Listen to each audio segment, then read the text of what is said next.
As we established in Part 1, Christ is a union of opposite elements. This is what confers his status as a divine being. We have also established, since the beginning of this series, that in order for certain things to exist, like light, there must be an opposite element to give it dimension, like darkness. Based on these two maxims and everything else discussed in Part 1, the logical conclusion is that there must be an opposite for Christ, namely, the Antichrist. Every spirit that dissolveth Jesus is Antichrist, of whom you have heard that he cometh. To the atheistic members of our audience, the notion of an Antichrist induces an eye roll. But remember what I said at the end of Part 1. For the time being, ignore Christ and the Antichrist as supernatural beings and focus on them merely as symbols.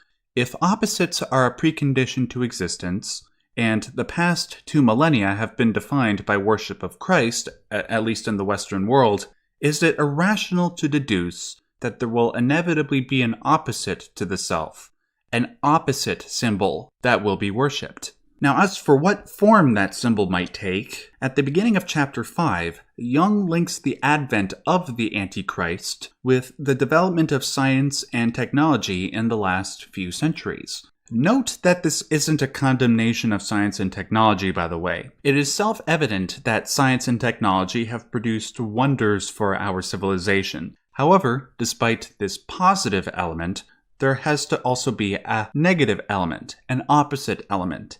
Namely, that science and technology have demonstrated a capacity to challenge religious doctrine. While some secularists and atheists might deem this dissolving of religion as a triumph, there are others that foresaw what would happen when the moral systems that sustained Western civilization, for better and for worse, came crashing down. One such person was Friedrich Nietzsche. Some mistake his famous proclamation of God being dead as being positive, but to quote Jordan Peterson, Nietzsche thought all hell would break loose on account of God's death. Like I just said, even though there is a positive element to science and technology, like with everything, there is also a negative element. The negative element, according to Jung, was that it doesn't necessarily offer a coherent moral system. Now, some might argue that it could, and that's fine, but that argument is not the focus of this series, and that would take up too much time. Anyways, given the fact that science and technology had so effectively challenged religious doctrine from the end of the 18th century to the end of the 19th century, the loss of religion would be the inevitable outcome, that loss of a higher state to aspire to. There is a problem here because if people lose the symbol that they have tried to emulate for thousands of years, the symbol their culture was predicated on, that would have drastic psychological consequences. In the mind of Nietzsche, as well as Jung, there would be 2 consequences to the loss of that symbol of the self. 1, the advent of nihilism, and 2, the advent of totalitarianism. The former denotes a worship of nothing, and the latter denotes a worship of the state. As we saw in the 20th century, worship of the state in regards to Nazi Germany, the Soviet Union, Maoist China, Pol Pot's Cambodia, and many others resulted in hundreds of millions of painful deaths. If that doesn't sound like a good alternative, nihilism isn't much better. The notion that life is meaningless can make the suffering inherent to life become unbearable. The consequence of this for a large number of people will be stagnation, or in the worst cases, suicide. To Jung, the anti-Christian sentiment symbolized by science and technology had its benefit, but also has its deficit.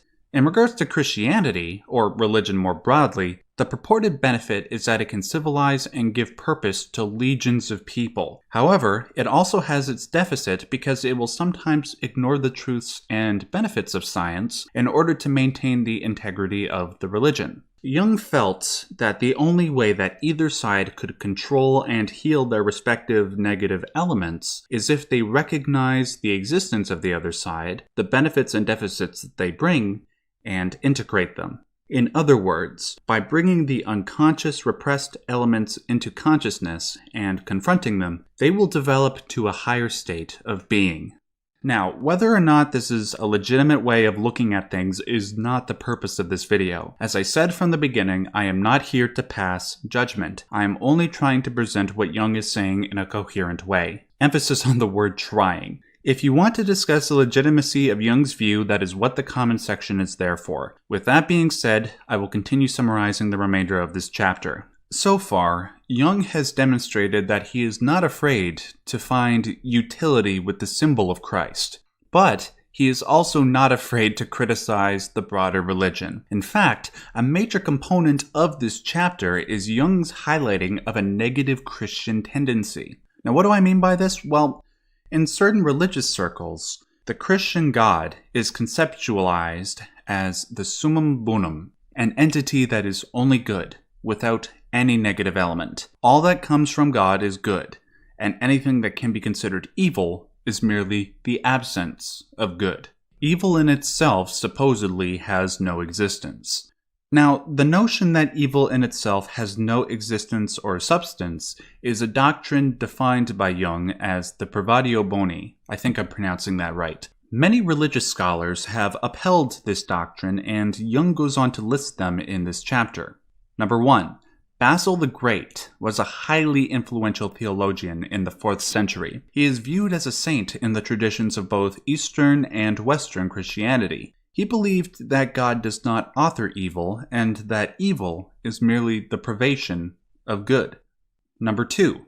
Dionysius of the 1st century is also venerated as a saint in the Catholic and Eastern Orthodox churches, being the first bishop of Athens. 3. The aforementioned Saint Augustine from the last video states the following in the Liber Sententiarum ex Augustino. Evil is not a substance, for as it has not God for its author, it does not exist. And so the defect of corruption is nothing else than the desire or act of a misdirected will. The privatio boni doctrine denies the necessity of opposites. Naturally, Jung took issue with this because the foundations of religious morality are predicated on the existence of both good and evil as equal opposites. One cannot exist without the other. Yet the privatio boni doctrine not only denies evil its existence, but that it can come from God. There are many criticisms that Jung lists in this chapter, but for the sake of time, I'll only cite a few. He concedes that evil can be represented as the absence of good, but with this kind of logic, one could just as well say the temperature of the Arctic winter, which freezes our noses and ears, is relatively speaking only a little below the heat prevailing at the equator.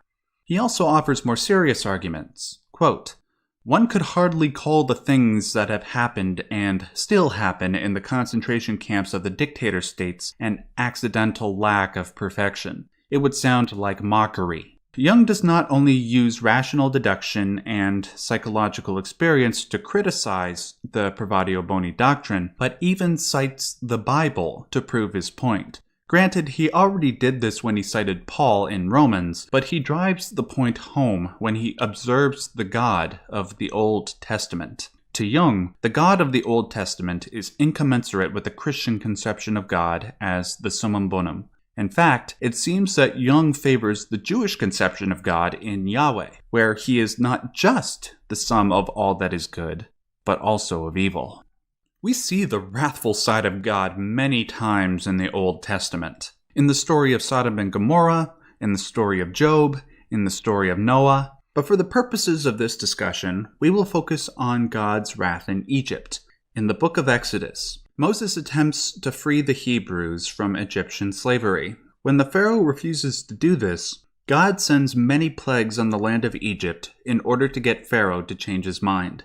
The last of these plagues was the killing of the firstborn sons by Yahweh. There was a way for people in Egypt at this time to prevent their firstborn sons from dying at the hands of Yahweh, and that involved painting their doors with lamb's blood. When studying this part of the story, Jung reached out to a rabbinical scholar named Zwei Werblowski, who put together a number of passages from Hebrew literature. He wanted to understand why the people of Egypt had to paint their doors with lamb's blood. Quote, R. Joseph taught, "What is the meaning of the verse? And none of you shall go out the door of his house until the morning. Once permission has been granted to the destroyer, he does not distinguish between the righteous and the wicked.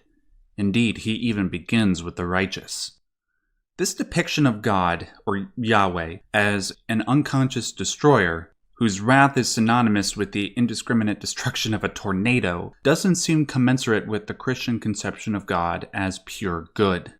This is one of many reasons why Jung advocates for the Yahwehistic conception of God rather than the summum bonum conception. Every aspect of this discussion comes down to Jung's tendency to view all of the universe in pairs of opposites. He believes that the only way a person can develop is by viewing the world in these terms. After all, it is only by recognizing the opposite of something that cognition is possible.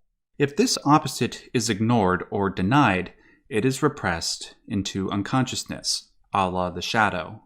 However, the consequence of this repression is that the repressed element will come roaring back, seeking horrific revenge. By repressing the history of religion with the death of God, its opposite took its revenge with the death of hundreds of millions, something that Nietzsche predicted in his book The Will to Power. By ignoring the dark element of both Jesus and God, Jung believes that Christianity will continue to decline, and its adherents will never achieve that perfection symbolized by the Jungian self.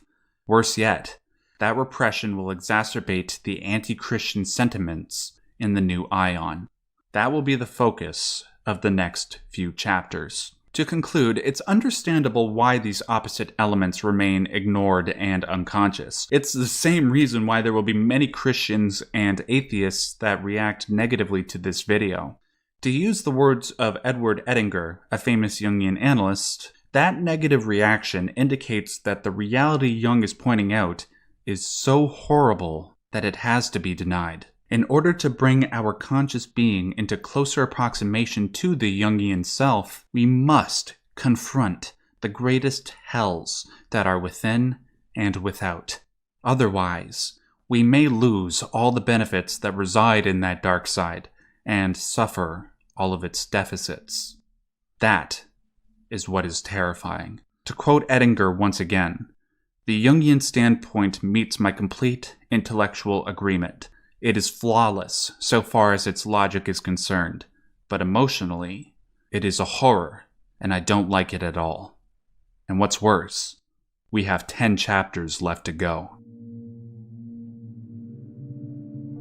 Thank you very much for watching. If you liked this video, make sure to give it a like. If you want to see more content like this, make sure to hit that subscribe button. Also, if you like the work I'm doing here and want to support me, please consider donating to my Subscribestar campaign. Depending on how much you donate, you will gain a certain number of rewards, including access to a private Minecraft server, my gamer tags, and much more. If you don't have the ability to donate, that's totally cool. Really, the best thing you can do to help me out is share this video around, with a friend, on social media, wherever. Finally, if you want a more discussion surrounding Aion, make sure to subscribe to both Uberboyo and Jimmy Boyo. They provide a lot more insight into these concepts and find ways to make the subject less terrifying and much more fun. Until next time, just remember, stay yellow.